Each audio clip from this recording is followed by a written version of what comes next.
Hello student, welcome to Arya education वा। तो आज हम बात करने वाला क्लास 7 का सुगम गणित के बारे में। तो उसका मैं कुछ ऑफलाइन क्लासेस में ले चुका हूँ, तो वो एक्सरसाइज को अदरवाइज छोड़कर अगला एक्सरसाइज घातांक जो है चैप्टर में स्टार्ट करने जा रहा हूँ।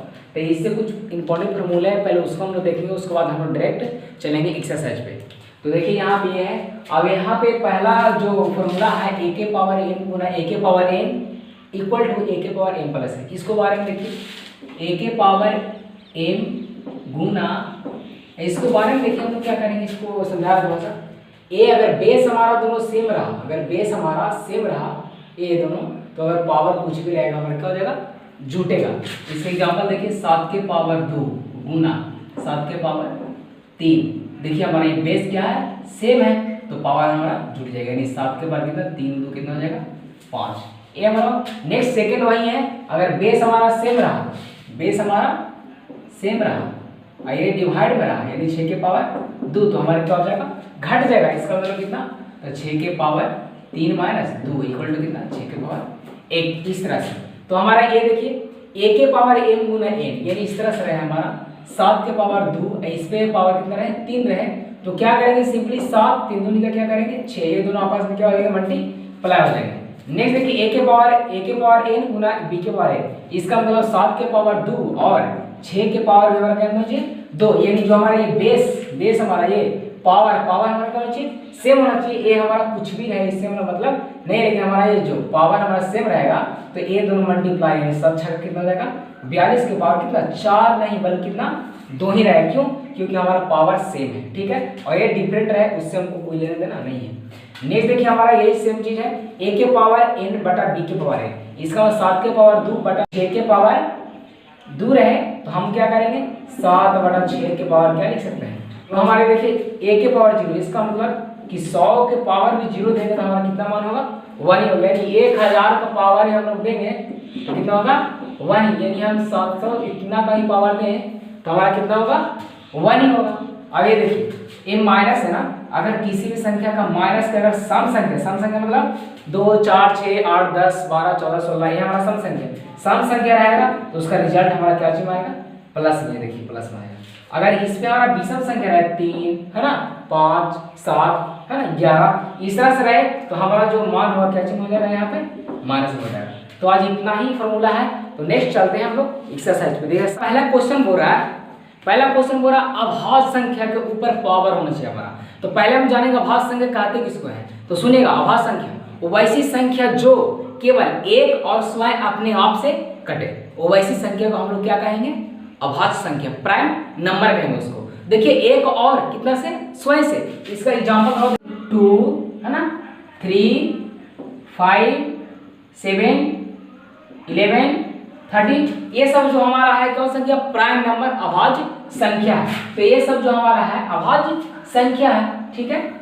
ये 2 है जो हमारा क्या समअभाज्य है, क्या चीज इसको बोल सकते हैं, इसको 2 को समअभाज्य है, ठीक है ना, सम भी है और क्या अभाज्य संख्या भी है। क्यों, क्योंकि हमारा 2 से कट रहा है, सिर्फ अपने आप से कट रहा है, 3 भी हमारा 3 से कट रहा है, सिर्फ अपने आप से कट रहा है, तो हम लोग को क्या अभाज्य संख्या। तो इसको फॉर्म में हम लोग को पावर लिखना है, 10 का 3 लिखना है, 7 के बाद कितना 5 लिखना है, 12 के बाद कितना लिखना है 11 लिखना है। तो हमारा जो पावर होना चाहिए वो हमारा किसके रूप में, अभाज्य संख्या। अगर अभाज्य संख्या के रूप में नहीं होता तो हम लोग समझेंगे कि जो हम बना रहे हैं वो क्या बना रहे हैं, गलत बना रहे हैं। तो देखिए हम लोग डायरेक्ट क्या एक्सरसाइज में क्वेश्चन नंबर 1 का 1, क्वेश्चन नंबर 1 31 25 का क्या कहा हम लोगों को, 31 और 25 का हम लोग कहा खंड करने के लिए, ठीक है ना। तो पहले इसको फॉर्म लिखेंगे, पहले हम इसको क्या करेंगे, आप लोग को खंड पता होगा है ना, एलसीएम निकाले होंगे तो आप लोग को पता होगा खंड क्या होता है। जो इसको हम लोग एलसीएम के रूप में निकालेंगे, ठीक है ना, गुणनखंड के रूप में। देखिए हम लगा रहे हैं, तो हम लोग यहाँ लगाने का स्टार्ट करें, 2 से तो बिल्कुल नहीं रहेगा, चलिए हम 3 से लगाने के लिए स्टार्ट करते हैं, 3 से भी नहीं रहेगा, चलिए 4 से लगाने के, 4 तो और नहीं, 2 से लगेगा 4 लग जाएगा है ना, तो हम 5 से लगाना। देखिए 5 से, 5 6 का 30 है, 5 दूनी का 10 और 5 25, फिर कितना से 5 से ही, 5 से कम 5, 5 दूनी 10 और 25, फिर कितना से, फिर 5 से रहेगा, 5 दूनी 10 है ना, और 5 25, फिर कितना से 5 से कितना 5, फिर कितना 5 से कितना 1। तो हम लोग क्या करेंगे, लिखेंगे हम लोग 5 गुना कितना, 5 गुना है ना, 5 गुना 5 इक्वल टू, आप देखिए 5 कितना बार हुआ है ना, आप लोग बताया था ना, ये देखिए है ना, सब पे पावर कितना हो सकता, 1 हो सकता। तो हमारा बेस जो है सारा का सारा क्या है, सेम है, बेस हमारा सारा का सारा सेम है, तो पावर हमारा क्या होगा, जुटेगा। इसका मतलब हम बोल सकते हैं 5 के पावर कितना, 1 2 3 4 5, यानी 5 के पावर 5 हमारा क्या हो गया आंसर। इस प्रकार से हमारा क्वेश्चन 1 में क्वेश्चन 4 क्वेश्चन है, तो आप लोग इसे बना लीजिएगा, आशा है मुझे। तो नेक्स्ट क्वेश्चन के आगे बढ़ते हैं हम लोग, क्वेश्चन नंबर नेक्स्ट क्वेश्चन हमारा 2। तो क्वेश्चन नंबर 2 हमारा क्या है, देखिए क्वेश्चन नंबर 2 का 1 बोल रहा है निम्नलिखित में से प्रत्येक भाग में बड़ी संख्या को निकालिए, प्रत्येक भाग बड़ी संख्या को निकालिए। देखिए तो हम लोग क्या करेंगे, 2 के पावर 6 दिया गया है, या है ना 6 के पावर 2, ठीक है। तो इसको देखेंगे 2 के पावर 6, इसका मतलब कितना, 2 गुना 2 गुना 2 गुना 2, 1 2 3 4 5 6 बार है गुना 2, ठीक है। तो इसको पहले देखेंगे, दूनी का 4 4 दूनी 8 8 दूनी 16 16 32 बदूनी का 64, इसका जो हमारा मान है कितना है, 64 आया। और इसको हम लोग देखते हैं साइड में, यानी 6 गुना 6, इसका मान कितना है 36। तो बताइए दोनों का कौन बड़ा है, ए 2 का पावर 6, हमारा 2 का पावर क्या हो जाएगा 6 आंसर रहेगा। आशा करते हैं कि ये भी आप लोग क्वेश्चन बना लीजिएगा। तो क्वेश्चन नंबर 2 भी पूरा खत्म हो गया। चलिए क्वेश्चन नंबर नेक्स्ट आते हैं 3 पे, क्वेश्चन नंबर 3 देखिए क्या कहा है, क्वेश्चन नंबर 3 का 1 देखिए, निम्नलिखित संख्याओं में से प्रत्येक को अभाज्य गुणनखंड की घातों को गुणनफल के रूप में व्यक्त कीजिए। क्वेश्चन नंबर 3 देखिए, क्वेश्चन नंबर 3 यहाँ से 2 से लगाइए, है ना, 2 दूनी का 4 0 2 बचे 10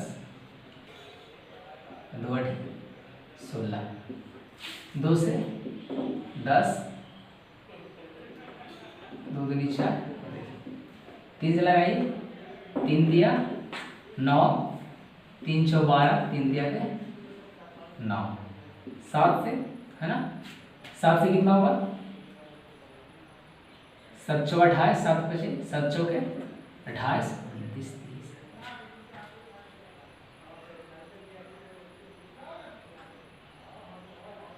और 7 9 63, फिर 7 से 49, फिर कितना से 7 से। अभाज्य संख्या के रूप में क्या लिखें, 2 multiply 2 multiply 3 multiply 7 multiply 7 multiply 7, power group में 2 के पावर कितना 2 मल्टीप्लाई 3 मल्टीप्लाई 7 के पावर 3, हमारा क्या हो गया आंसर। इस प्रकार से क्वेश्चन हमारा 3 भी खत्म हो गया। नंबर 4 का 1 बोरा मान ज्ञात कीजिए 3 के पावर 6। आप लोग को बोले थे ना कि अगर माइनस के पावर सम संख्या है तो क्या हो जाएगा, वो सम संख्या ने प्लस में आना चाहिए। तो हम लोग 3 को कितना बार गुना, 6 बार गुना, यानी 3 गुना कितना 3 गुना 3 गुना 3 गुना 3 1 2 3 4 5 6, और इस सब कितना में माइनस में, बुझ में माइनस में। तो देखिए आप लोग को हम बताया था सम संख्या 3 तिया 9 9 तिया 27 तिया 81 तिया 243, और 243 गुना 3 कितना 729, हमारा किस चीज में प्लस। 4 भी बहुत ही सिंपल है, 4 भी आप लोग बना दीजिएगा। तो नेक्स्ट क्वेश्चन आप लोग बताते हैं 5। चलिए क्वेश्चन नंबर 5, इसी का 4 का 5, -1 के पावर 101। तो बताइए हम यहाँ लिखेंगे 1 के पावर कितना 100, तो 1 के 100 बार गुना करेंगे कितना आएगा, ओवर ही आएगा। यहाँ पे सिर्फ कंफ्यूज करने के लिए दे दिया है ना, देखिए यहाँ पे क्या कंफ्यूज करने के लिए कि -1 के पावर 101। अब बताइए कि 101 यहाँ पे 101 सम संख्या या विषम संख्या है, तो 101 यहाँ पर क्या है सम संख्या नहीं विषम संख्या, क्या है विषम संख्या। इसका मतलब माइनस कितना आएगा, 1 के 101 बार गुना करें चाहे 1000 गुना करें कितना आएगा, 1 ही आएगा। लेकिन हाँ प्लस में कि माइनस में, तो माइनस में हमारा क्या हो गया आंसर हो गया। यानी क्वेश्चन नंबर 4 बन गया। क्वेश्चन नंबर अभी नेक्स्ट है क्वेश्चन नंबर 5। क्वेश्चन 5 कह रहा निम्नलिखित को प्रसारित रूप में लिखिए। देखिए यहाँ कह रहा p के पावर 6 इंटू q के पावर 3, p के पावर 6 इंटू q के पावर 3। तो p के प्रसारित रूप के मतलब हुआ p के पावर कितना, तो 6 बार हम लोग क्या करना पड़ेगा मल्टीप्लाई, हम लोग को 1 2 3 4 5 और 1 6, और q कितना 3 बार का q गुना q, इस तरह से लिखना। यानी क्वेश्चन नंबर जो 5 है, क्वेश्चन नंबर 5 भी आप लोग क्या कर लीजिएगा बना लीजिएगा। तो नेक्स्ट क्वेश्चन हम लोग आते हैं 6 पे। Question number 6।